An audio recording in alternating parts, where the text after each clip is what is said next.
live MMA action. A pair of welterweights about to get it on. Tal Stimson of Baltic, Connecticut, taking on Malden, Massachusetts, Ricardo Georges. Ricardo Georges! Georges, a personal trainer, has his day job at night, or at least tonight.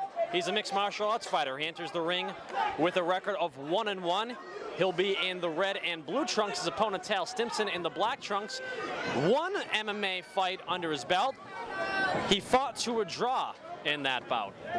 Georges with a huge reach advantage here. And Stimson, I'm just going to take a guess, he is somehow related to the other Stimson that fought tonight. That guesstimate very well could be accurate. Stimson, you know, driving Georges into the cage.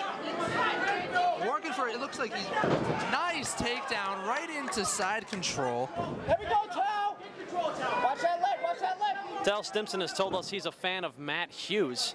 Not a bad guy to be a fan of if you're planning on competing as a welterweight in mixed martial arts, and you could see it from that takedown. Yeah, UFC Hall of Famer on a 3-fight win streak right now. Some nice knees into the body by Stimson.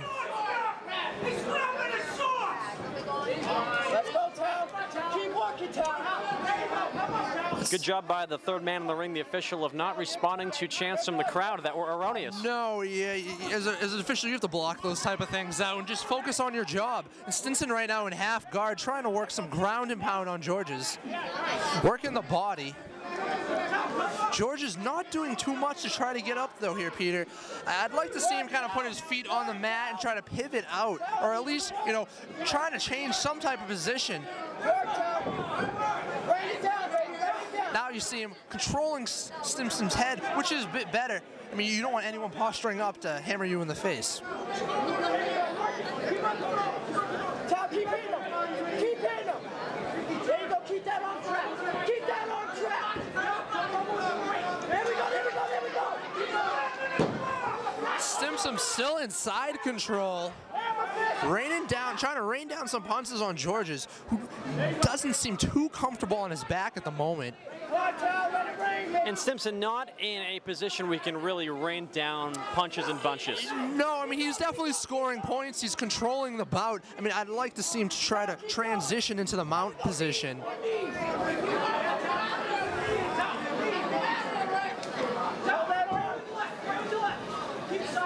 You know, Peter, there are two, you can definitely say there are two things to MMA as a fighter. There's the ground game and there's the stand-up. You need to have them both. You need to be well-versed in both of them. Now let's go, I need you to hustle, finish it, let's go! Take a guy like Enzo Gracie. For years, all he said, all you need is Brazilian Jiu-Jitsu. In recent years, he's sort of changed his tune a little bit. You can't just survive on what you know anymore. You have to learn more. And the MMA game has evolved. The athletes have got, the fighters have gotten better. You're getting better athletes into the game as the MMA gets more relevant.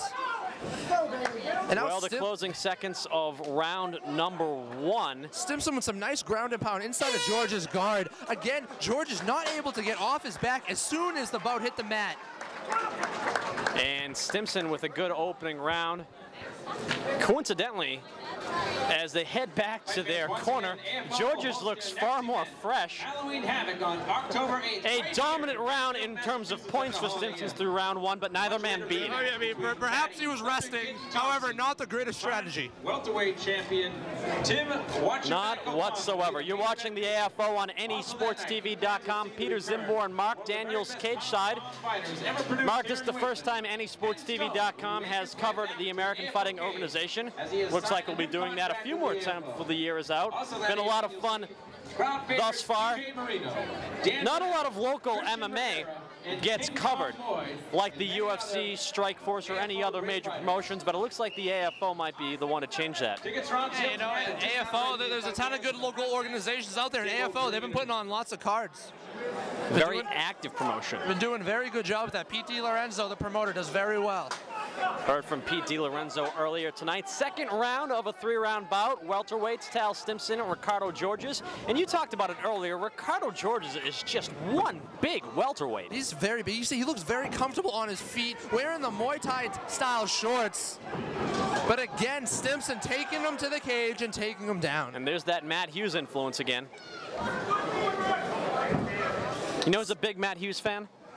Who? Someone we just mentioned moments ago. Stimson? P.T. Lorenzo. P.T. Lorenzo, really? The promoter of AFO can't get enough of him. If you follow him on Facebook or Twitter or any of that, one of his heroes. And Stimson now, he goes from guard to half guard, just raining down the punches. Georges is going to have to do something to improve his positioning. And MMA, covering up is not improving your position. Just because you're covering up does not mean the referee will not stop the bout.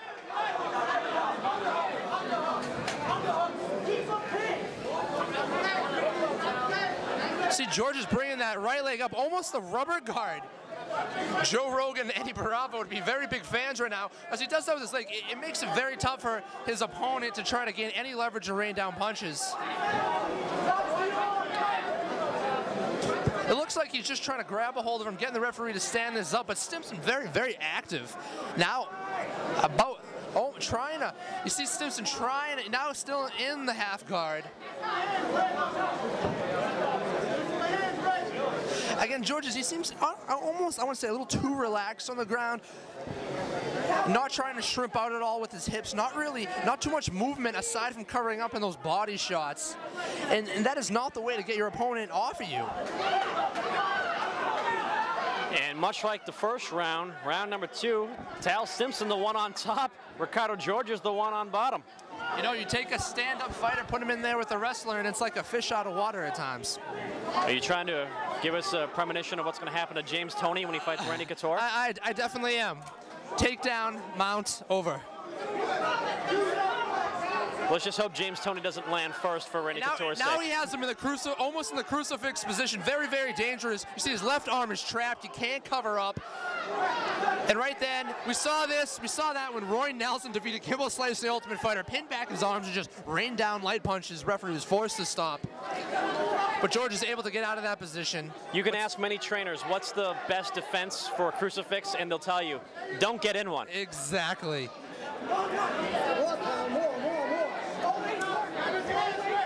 I could only imagine both fighters are getting very tired. I mean, Stimson is working. He's really working here for these first 2 rounds, Peter. Nice knees into the rib cage. That cannot feel good. We got about 10 seconds to go in the second frame.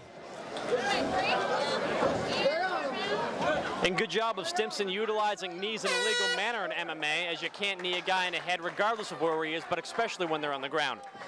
Exactly, you know, and I'm not going to go on a limb here, and I'm going to say Stimson is up 2 rounds to 1. I mean, 2 rounds to none, I'm sorry. Well, Ricardo Georges will have to pull off something dramatic here in the 3rd and final round, I think, in the eyes of not just us, but almost everyone from the feel I get here in the arena. Oh, I agree. You know, if you're an MMA fighter and you're primarily a stand-up fighter, you want to have a good sprawl, good takedown defense, as we saw from, you know, Chuck Liddell from back in the day.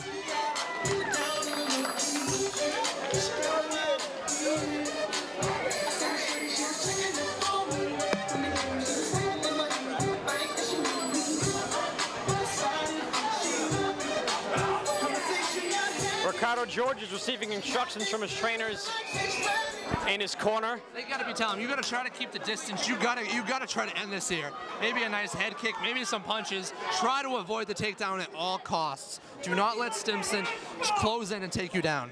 But that might be a difficult task.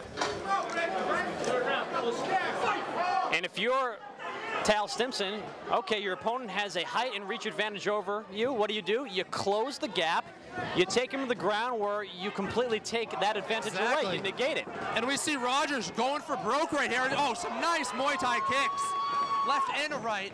But we see Stimson closing the gap, as you said, up against the cage. He's going to try to pull these legs out and get him down on the ground once again. Right now, nice slam. Very nice slam.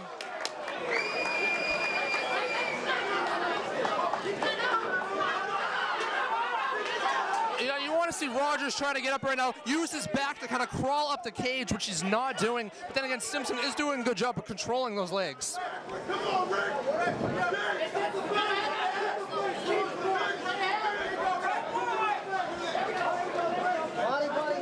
Well, Stimson came out going for broke here in the 3rd round, but now finds himself on his back once again. I don't know if he'll be able to get out from this position. And now again, trying for the rubber guard of sorts. Trying to control Stimson, but to no luck there.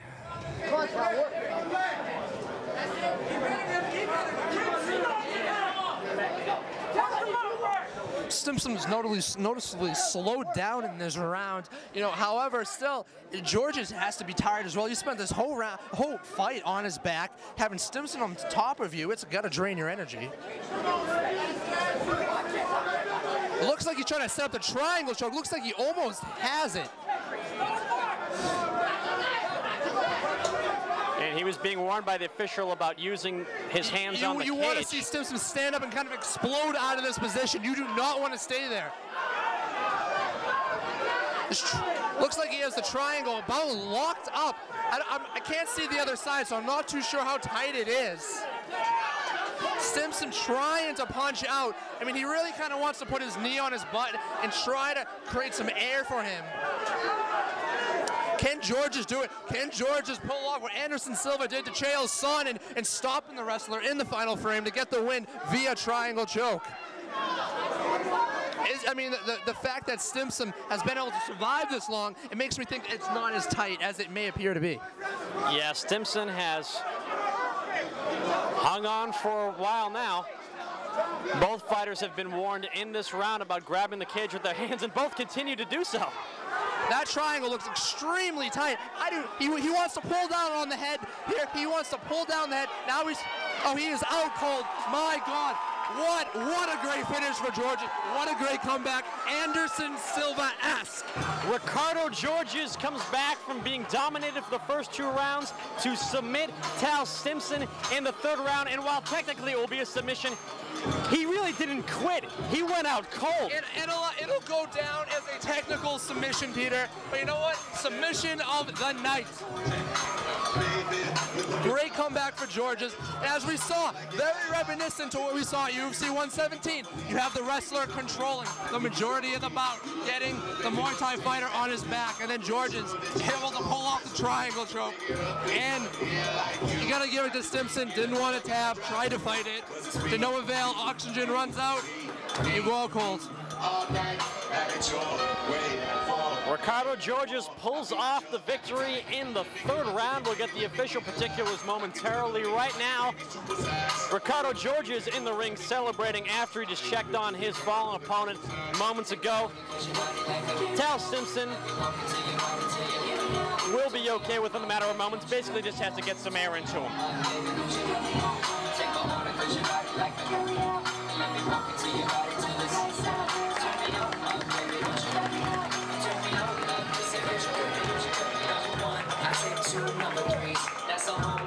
Tal Stimson probably a little bit more aware of what happened now as he gets back up on his feet. He'll take a seat on a stool in the cage and shook his head and disappointed more than anything. He knew that he had that fight through the first 2 rounds.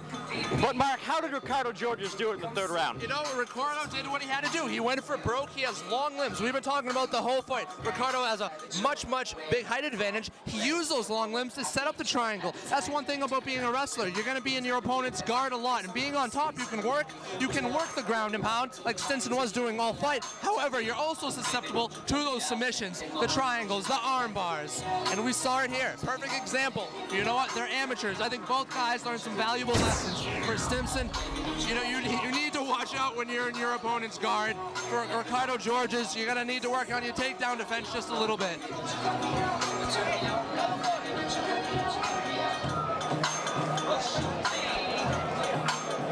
Ladies and gentlemen, we have the time. 2 minutes, 46 seconds of round number 3. Referee Gary Eblin stops this contest. The winner by tap out by a triangle choke, Ricardo Georges. So there was just 14 seconds remaining in the bout. Ricardo Georges, behind on the scorecards, pulls off a submission victory over Tal Stimson.